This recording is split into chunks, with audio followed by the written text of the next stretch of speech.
O canto da propriedade, que era só mato, sem muita utilidade, hoje é berçário de mais de 100 espécies de flores e plantas ornamentais. Foi há mais de 15 anos que a Selma e o marido Marcos resolveram investir na floricultura como um complemento de renda. A gente trabalhava com café, banana e laranja.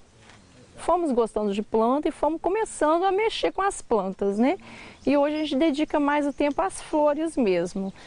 Trabalha mais com flores. A Selma enxergou na floricultura um potencial e tanto. Já o Marcos não acreditava muito não. Um preconceito danado, achava meio vergonhoso ainda vender as plantinhas, mas vai indo, a gente vai até acostumando com as brincadeiras, né, de trabalhar. A gente até quer acreditar, mas ficava bem com o pé atrás. A gente começou muito devagarinho. Hoje, a floricultura corresponde a 90% da renda da família.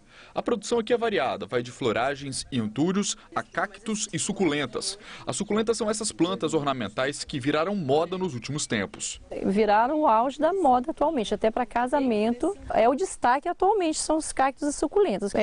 Pouca água, pouco cuidado e pouco espaço, né? As suculentas, os cactos são plantas de pouco cuidado. Eu acho que por isso que a demanda cresceu tanto em questão de mercado. A Selma cuida da produção e prepara as plantas que o Marcos leva 4 vezes por semana para as feiras em Vitória, Vila Velha e também na Ceasa em Cariacica. A propriedade fica na localidade de Biriricas, em Domingos Martins. A região serrana é a maior produtora de flores do estado. Aqui o clima é favorável, a topografia.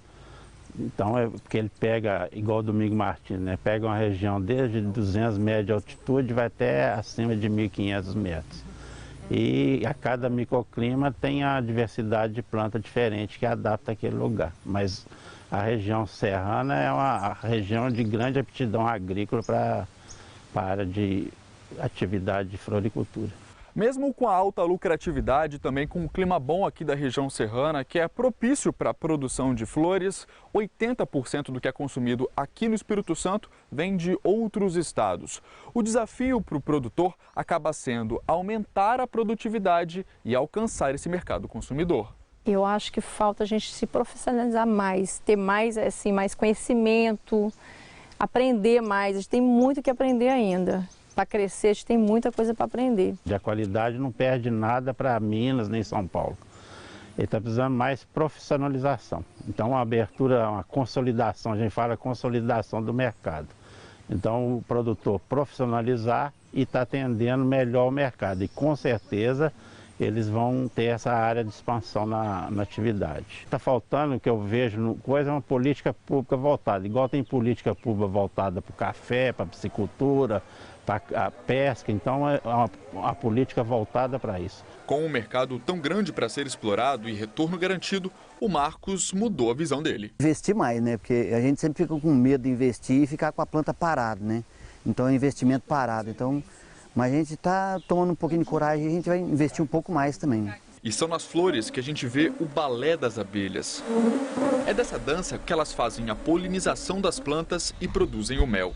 E quando o homem entra na história, surge a apicultura. No estado, existem 250 famílias produtoras de mel, de acordo com a Federação de Apicultores do Espírito Santo.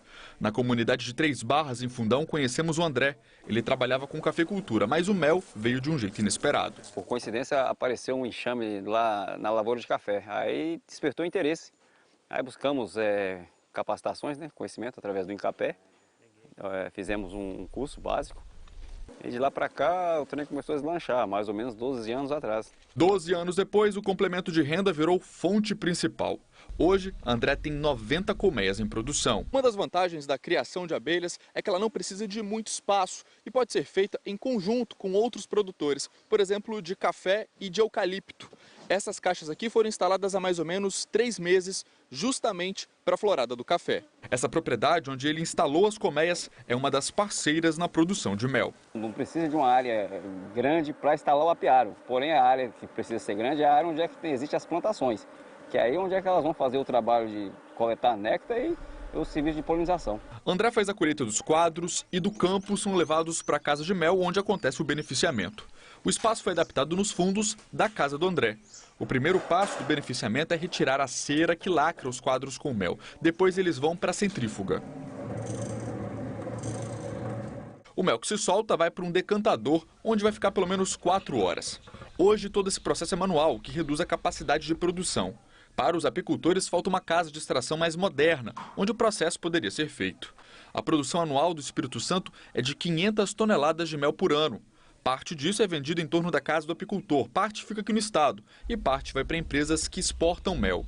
O estado não exporta mel porque falta certificação. Hoje a gente vende o mel, vende aí no atacado, basicamente, é o nosso carro-chefe, mas com essas unidades de extração, se a gente conseguisse a nossa certificação, a gente poderia estar trabalhando com fracionamento e, quem sabe, ao invés de vender esse mel para grandes empresas de outros estados, a gente mesmo poderia estar fazendo o processo que eles fazem, né? Que é beneficiar o mel e mandar para Europa, Estados Unidos, outros países, e a gente acaba ficando aqui na cadeia como simples meros produtores e não como agente protagonista da ação. Outro desafio eleito pelo produtor está lá no campo. É o melhoramento genético das abelhas. Hoje quem trabalha com alta produção, ele precisa anualmente estar trocando as rainhas, né? Para manter seu enxame sempre forte, com grande volume de abelhas, para estar sempre produzindo e mantendo seus apiários top de linha. É um dos grandes gargalos no Brasil, não só no estado. Temos uma vasta variedade de plantas melíferas, né, para ser exploradas e um campo gigantesco para dar banho aí em qualquer país do planeta. E quem pode confirmar isso é o Arnaud. O holandês está aqui no Brasil há 15 anos e foi por causa da nossa biodiversidade que ele montou o apiário em Pedra Azul, na região serrana do estado. Eu venho de uma família de apicultores lá da Holanda. E na Europa a apicultura é um pouquinho diferente que daqui no Brasil, porque já te comentei antes que aqui no Brasil o potencial é um país muito grande, tem 12 meses por ano, nós temos flores disponíveis para fornecer néctar para a abelha e um clima muito favorável. Arnaud é agrônomo e tem 100 colmeias. A produção é de 30 quilos por enxame. A produtividade dele é menor que a do André por conta do clima frio e da altitude da região de Pedra Azul. Apicultor fazendo o trabalho correto, a abelha bem alimentada, aplicando o manejo em uma postura correta, a gente consegue trabalhar com a abelha. Pensando em ver o crescimento no setor, que a Secretaria de Agricultura incluiu a apicultura e a floricultura no PDAG, o Plano Estratégico de Desenvolvimento da Agricultura Capixaba. É isso o nosso desafio, é questão de políticas públicas, planejamento estratégico do setor e, claro, implantação de tecnologias para quê? Dinheiro no bolso, para ganhar dinheiro com a apicultura.